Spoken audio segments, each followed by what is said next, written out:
Hello साथियों, नमस्कार, good evening. कैसे हैं आप सभी? उम्मीद करता हूं आप सब बहुत अच्छे होंगे, स्वस्थ होंगे और सभी एग्ज़ाम की तैयारी भी बहुत अच्छे से कर रहे होंगे। आइए स्टार्ट करते हैं आज के इस क्लास को। जो भी साथी क्लास में आ चुके हैं, एक बार आप सभी सेशन को शेयर करें ताकि और भी बच्चे और भी साथी इस क्लास को ज्वाइन कर पाएँ। जिनका भी आगे ट्रिपल सी का एग्ज़ाम होने वाला है, चाहे आपका अक्टूबर में एग्ज़ाम है, नवंबर में एग्ज़ाम है या फिर आगे दिसंबर में एग्ज़ाम होने वाला है, तो आप इस क्लास को फॉलो कर सकते हैं और इस पूरी सीरीज को फॉलो कर सकते हैं। तो चलिए स्टार्ट करते हैं। आज का सबसे पहला प्रश्न आपके स्क्रीन पर है, वर्तमान क्लाउड में कितने प्रकार के सर्विस मॉडल शामिल हैं? वर्तमान क्लाउड में कितने प्रकार के सर्विस मॉडल शामिल हैं? ये प्रश्न वैसे पहले भी हम आपको समझा चुके हैं। अगर हम क्लाउड सर्विस मॉडल की बात करें तो 3 प्रकार के क्लाउड सर्विस मॉडल हैं। एक आपका IaaS होता है, एक आपका PaaS होता है, PaaS होता है, दूसरा आपका SaaS होता है। तो IaaS का मतलब होता है इंफ्रास्ट्रक्चर एज ए सर्विस, और इसका PaaS का मतलब होता है प्लेटफॉर्म एज ए सर्विस, और एक होता है सॉफ्टवेयर एज ए सर्विस। तो 3 प्रकार के आपके क्लाउड सर्विस मॉडल शामिल हैं। ठीक है, ऑप्शन नंबर सी यहाँ पे राइट है। क्वेश्चन नंबर 3 में पूछा है, माइक्रो प्रोसेसर जो कंप्यूटर का मस्तिष्क होता है उसे कहा जाता है। माइक्रो प्रोसेसर जो कंप्यूटर का क्या है, मस्तिष्क है, ब्रेन है, उसे आप किस नाम से जानते हैं? उसे आप सॉफ्टवेयर के नाम से जानते हैं, माइक्रो चिप के नाम से जानते हैं, माइक्रो कार्ड, या सभी कथन सत्य हैं? तो बताइए इसमें कौन सा करेक्ट आंसर हो जाएगा। क्वेश्चन नंबर 2 का जवाब आप सभी को करना है। इसमें राइट आंसर आपका क्या हो जाएगा? करेक्ट आंसर करिएगा, इसमें सही जवाब क्या हो जाएगा, जल्दी से आप सभी बताएंगे। राइट आंसर आपका यहाँ पे क्या होगा?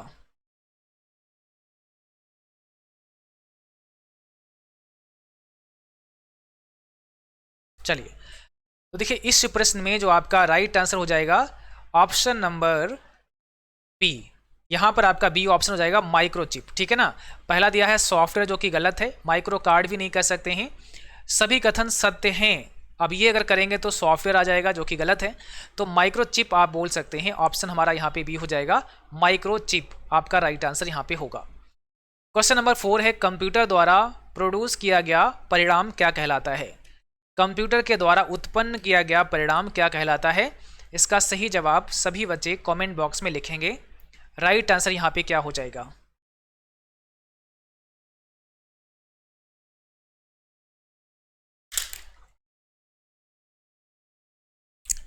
चलिए सभी बच्चे कमेंट बॉक्स में आंसर लिखेंगे, इसमें सही जवाब क्या हो जाएगा।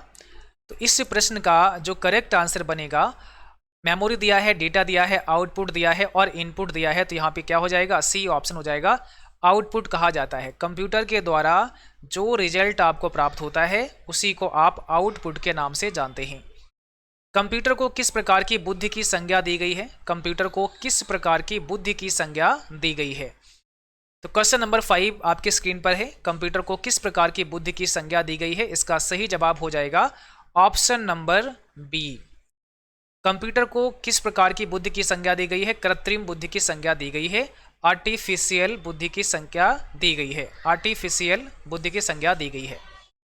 ओके, यहां पर आपका सही जवाब क्या हो जाएगा? कृत्रिम बुद्धि, आर्टिफिशियल इंटेलिजेंस। ओके, आगे बढ़ते हैं। भारत में विकसित परम सुपर कंप्यूटर का विकास किस संस्था ने किया? भारत में विकसित परम सुपर कंप्यूटर का विकास कौन सी संस्था के द्वारा किया गया है? तो आपको पता है भारत में जो सुपर कंप्यूटर है, परम सुपर कंप्यूटर है, इसका विकास सीडैक ने किया है। यानी सीडैक के द्वारा सुपर कंप्यूटर का विकास किया गया। और पहला सुपर कंप्यूटर का नाम क्या था? परम 8000 पहला सुपर कंप्यूटर था, 1991 में डेवलप किया गया। किसके द्वारा? सीडैक के द्वारा। ठीक है, अगला सवाल है, www के आविष्कारक कौन हैं? Who is the inventor of www? यानी www के आविष्कारक या फाउंडर कौन है? www को क्या बोलते हैं? वर्ल्ड वाइड वेब के नाम से जाना जाता है, और इसके संस्थापक हैं या इसके फाउंडर हैं, ऑप्शन नंबर आपका डी हो जाएगा, Tim Berners Lee. Tim Berners Lee www यानी वर्ल्ड वाइड वेब के क्या हैं? आविष्कारक हैं, यह खोज करता है।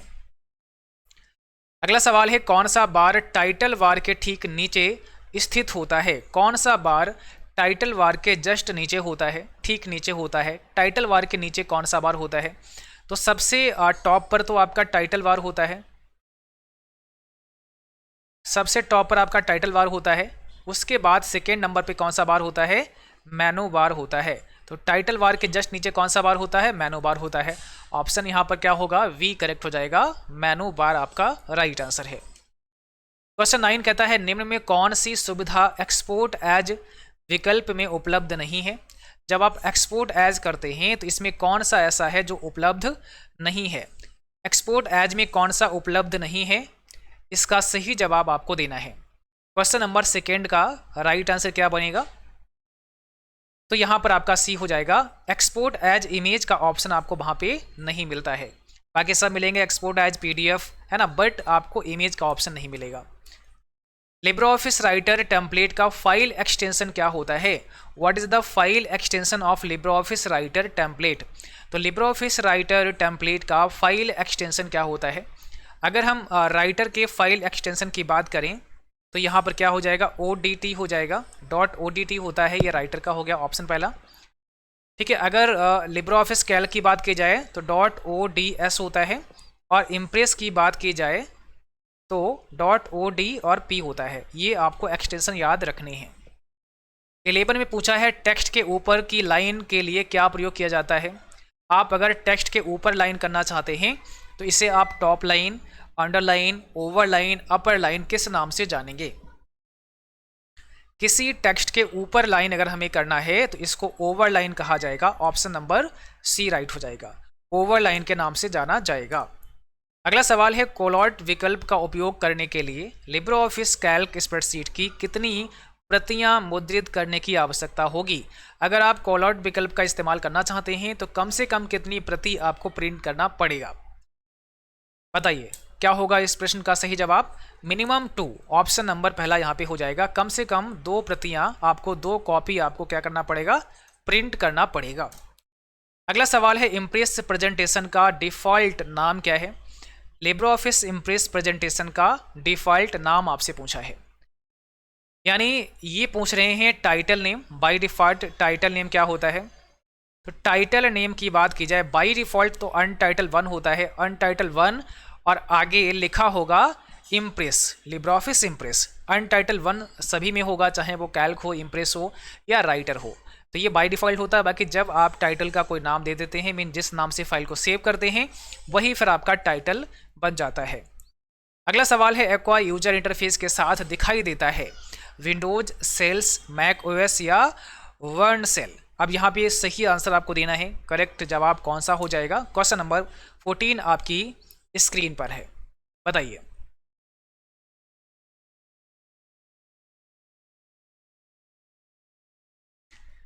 कौन सा यहाँ पे आपका राइट आंसर हो जाएगा? तो यहाँ पर आपका सही जवाब होगा ऑप्शन सी, मैक ओएस। क्या हो जाएगा? ऑप्शन सी आपका राइट हो जाएगा। अगला सवाल है लेजर प्रिंटर उपयोग करता है। लेजर प्रिंटर किसका उपयोग करता है? Photo sensitive drum, camera lens, heat sensitive paper, none of these. तो क्वेश्चन नंबर 15 का आंसर आपको देना है। लेजर प्रिंटर किसका इस्तेमाल करता है? पहली बात तो ये समझना है लेजर प्रिंटर कैसा प्रिंटर है। तो यह एक नॉन इम्पैक्ट प्रिंटर का एग्जाम्पल है। कैसा है? नॉन इम्पैक्ट प्रिंटर का एग्जाम्पल है। प्रिंटर 2 प्रकार के होते हैं, इम्पैक्ट प्रिंटर और नॉन इम्पैक्ट। तो लेजर प्रिंटर हो गया, इंकजेट हो गया, ये सब आपके नॉन इम्पैक्ट में आते हैं।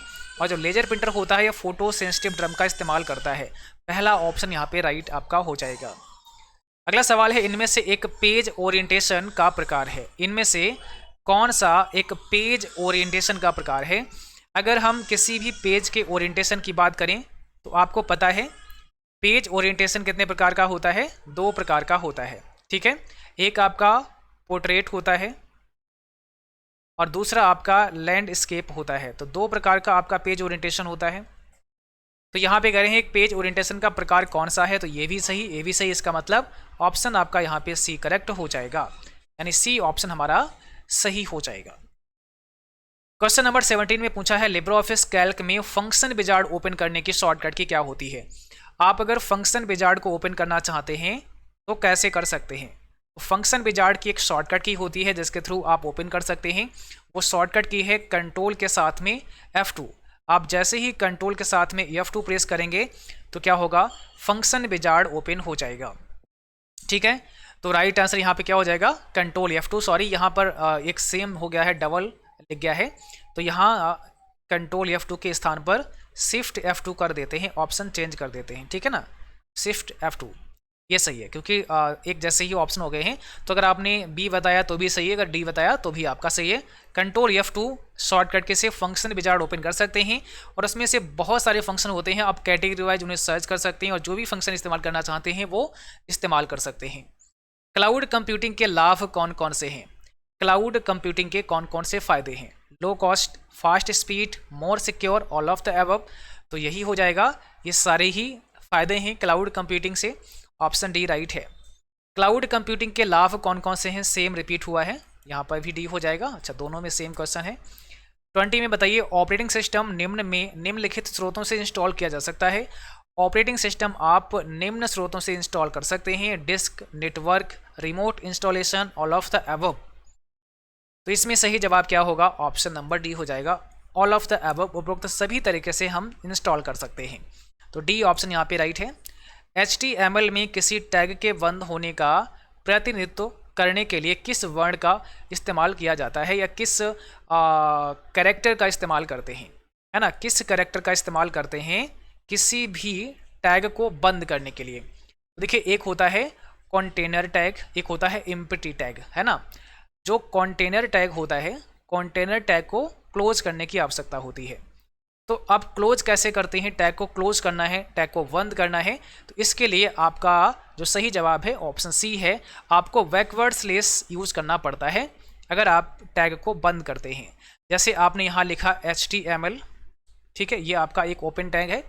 अब इसको क्लोज करना है तो यहाँ पे लिखेंगे और ये आपको बैकवर्ड स्लेश लगाना पड़ेगा, फिर लिखना पड़ेगा HTML। तो अब ये क्या हुआ, एक प्रकार से हमने टैग को क्लोज कर दिया है। ठीक है, तो यहाँ पर आपका सी ऑप्शन करेक्ट हो जाएगा। टेम्पलेट एक रेडीमेड स्टाइल को शामिल करता है जिन्हें आप अपनी प्रेजेंटेशन के लिए इस्तेमाल कर सकते हैं। जो आपका टेम्पलेट होता है, तो टेम्पलेट एक रेडीमेड स्टाइल होता है, पहले से बना बनाया एक फॉर्मेट होता है। तो बिल्कुल सही है, ऑप्शन पहला करेक्ट हो जाएगा। लिब्रे ऑफिस में रूलर हाइड व अनहाइड करने की शॉर्टकट कुंजी क्या होती है? आप लिब्रे ऑफिस में रूलर को कैसे हाइड और अनहाइड कर सकते हैं? कैसे हाइड और अनहाइड कर सकते हैं? कंट्रोल शिफ्ट R होता है, ऑप्शन पहला हो जाएगा। कंट्रोल शिफ्ट R से रूलर को हाइड भी कर सकते हैं और अनहाइड भी कर सकते हैं। ठीक है, कंट्रोल शिफ्ट R। अगर आपसे मेनू पूछा जाए तो फिर आपको व्यू मेनू में जाना पड़ेगा, व्यू मेनू से भी आप यही कार्य कर सकते हैं। तो आज के क्लास में बस इतना ही, 23 प्रश्नों को ही शामिल किया गया था। आज एक छोटी सी क्लास थी और आज हमारे पास बहुत ज़्यादा प्रश्न आ ही नहीं पाए थे। कुछ बच्चों ने प्रश्न भेजे हैं तो काफ़ी लेट भेजे हैं, तो उन प्रश्नों को कल के क्लास में, कल संडे है और कल संडे के क्लास में जो आज के एग्जाम में क्वेश्चन पूछे गए हैं उनको डिस्कस कर लेंगे। ठीक है, तो चलिए, बाकी सभी बच्चे प्रीवियस क्लास को रिवाइज करेंगे, अच्छे से पढ़ेंगे, और जो साथी हमारा CCC का पेड कोर्स लेना चाहते हैं तो आप सभी हमारे पेड कोर्स में आ सकते हैं। कोर्स को ज्वाइन करने के लिए आप सभी के पास हमारा मोबाइल एप्लीकेशन होना चाहिए। गूगल प्ले स्टोर पर जाएंगे और आप CCC wifi mobile application download करेंगे। कोई भी बैच आप ज्वाइन करेंगे वहाँ पर DY10 अप्लाई कर लेना है। जैसे ही DY10 कूपन अप्लाई करेंगे तो जो भी डिस्काउंट चला होगा, मैक्सिमम डिस्काउंट आप सबको वहाँ पर मिल जाएगा और अभी आप अपना बैच ज्वाइन कर सकते हैं।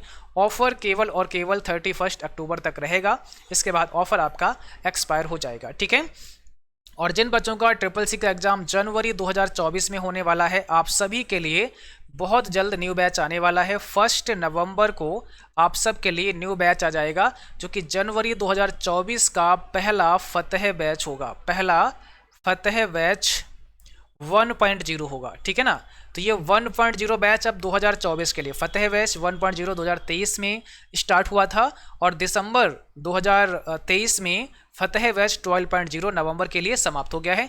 अब आपका 2024 के लिए फिर से फतह बैच 1.0 लॉन्च होगा, जो कि 1 नवंबर को आ जाएगा। चलिए, आज के लिए बस इतना ही, मिलते हैं अगली क्लास में, तब तक के लिए थैंक यू, बाय बाय।